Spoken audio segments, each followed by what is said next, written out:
नमः शिवाय। हर हर महादेव। गणेश चतुर्थी का व्रत कथा भारतीय संस्कृति और धार्मिक मान्यताओं में अत्यंत महत्वपूर्ण स्थान रखती है।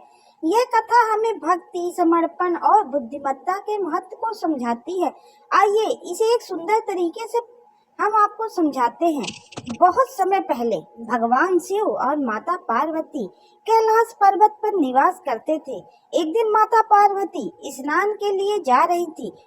उन्होंने अपने शरीर के उपटन से एक छोटे बालक को जन्म दिया और उसे द्वार पर पहरा देने के लिए खड़ा कर दिया। उन्होंने बालक से कहा कि जब तक वह स्नान कर रही हैं, कोई भी भीतर न आए, यह देखना उसका काम है। कुछ समय बाद भगवान शिव वहां पहुंचे और भीतर जाने का प्रयास किया, परंतु बालक ने उन्हें रोक दिया क्योंकि वह अपनी माता के आदेश का पालन कर रहा था। शिव जी ने उसे समझाने की बहुत कोशिश की, परंतु बालक ने उन्हें भीतर जाने से मना कर दिया। भगवान शिव ने क्रोधित होकर अपने त्रिशूल से उस बालक का सिर काट दिया। जब माता पार्वती ने यह देखा तो वह अत्यंत दुखी हो गई और शिव जी से उस बालक को जीवित करने की प्रार्थना की। शिव जी ने अपने गणों को आदेश दिया कि वह उत्तर दिशा में जाकर किसी जीव का सिर लाएं। गण एक हाथी के बच्चे का सिर लेकर आए। भगवान शिव ने उस सिर को बालक के धड़ पर स्थापित कर दिया और वह बालक पुनः जीवित हो गया।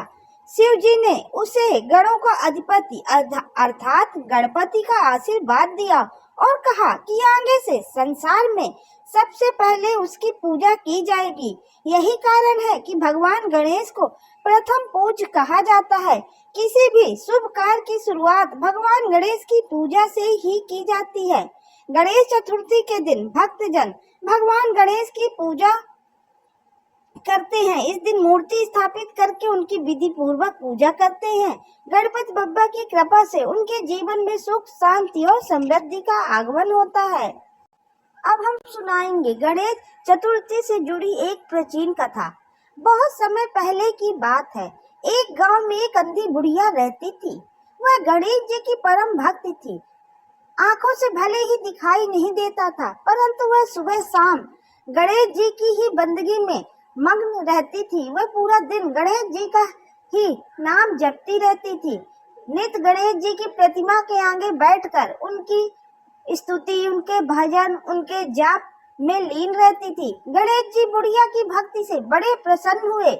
उन्होंने सोचा, यह बुढ़िया नित्य हमारा स्मरण करती है, परंतु बदले में कभी कुछ मांगती नहीं है। भक्ति का फल तो उसे मिलना ही चाहिए। ऐसा सोचकर गणेश जी एक दिन बुढ़िया के सम्मुख प्रकट हुए तथा बोले, हे माता, तुम हमारी सच्ची भक्त हो।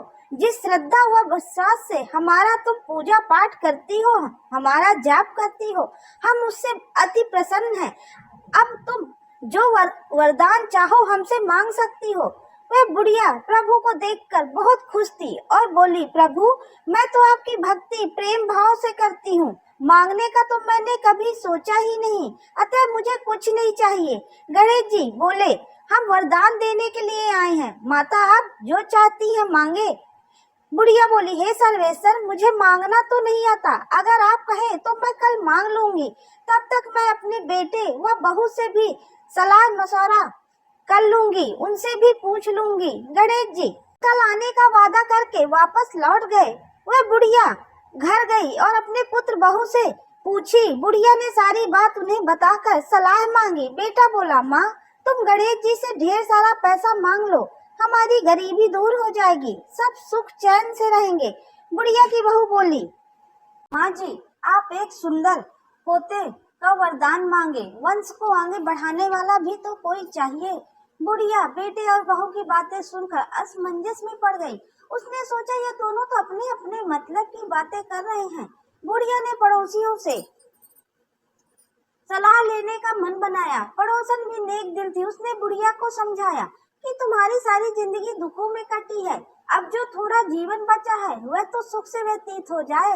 धन अथवा पोते का तुम क्या करोगी? अगर तुम्हारी आंखें ही नहीं है तो ये संसारिक वस्तुएं तुम्हारे लिए व्यर्थ है। अतः तुम अपने लिए दोनों आंखें मांग लो। बुढ़िया घर लौट आई। बुढ़िया और भी सोच में पड़ गई। उसने सोचा, कुछ ऐसा मांग लूं जिससे मेरा बहू व बेटे सबका भला हो, लेकिन ऐसा क्या हो सकता है। इसी उधेड़ बुन में सारा दिन व्यतीत हो गया। बुढ़िया कभी कुछ मांगने का मन बनाती तो कभी कुछ, परंतु कुछ भी निर्धारित न कर सकी। दूसरे दिन गणेश जी पुनः प्रकट हुए तथा बोले, माता, आप जो भी मांगेंगी वह हमारी कृपा से आपको सब कुछ मिलेगा, यह हमारा वचन है। गणेश जी के पावन वचन सुनकर बुढ़िया बोली, हे प्रभु, यदि आप मुझसे प्रसन्न हैं तो कृपया मुझे मन इच्छित वरदान दीजिए। मैं अपने पोते को सोने के गिलास में दूध पीते देखना चाहती हूँ। बुढ़िया की बातें सुनकर गणेश जी उसकी सादगी व सरलता पर मुस्कुरा दिए। बोले, तुमने तो मुझे ठग ही लिया। मैंने तुम्हें एक वरदान मांगने के लिए बोला था, परंतु तुमने तो एक वरदान में ही सब कुछ मांग लिया। तुमने अपने लिए लंबी उम्र तथा दोनों आंखें मांग ली, बेटे के लिए धन व बहू के लिए पोता भी मांग लिया। पोता होगा, ढेर सारा पैसा होगा, तभी तो वह सोने के गिलास में दूध पिएगा। पोते को देखने के लिए तुम जिंदा रहोगी, तभी तो देख पाओगी, और उसे देखने के लिए तुम्हारे पास आँख का होना जरूरी है। तो आँख भी होगी तभी तो तुम पोते को देख पाओगी। फिर भगवान गणेश बोले, जो तुमने मांगा वह सब सत्य होगा। ऐसा कहकर गणेश जी अंतर ध्यान हो गए।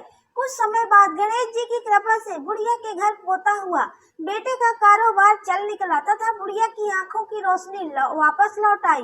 बुढ़िया अपने परिवार सहित सुख पूर्वक जीवन व्यतीत करने लगी। बोलो श्री गणेश भगवान की जय।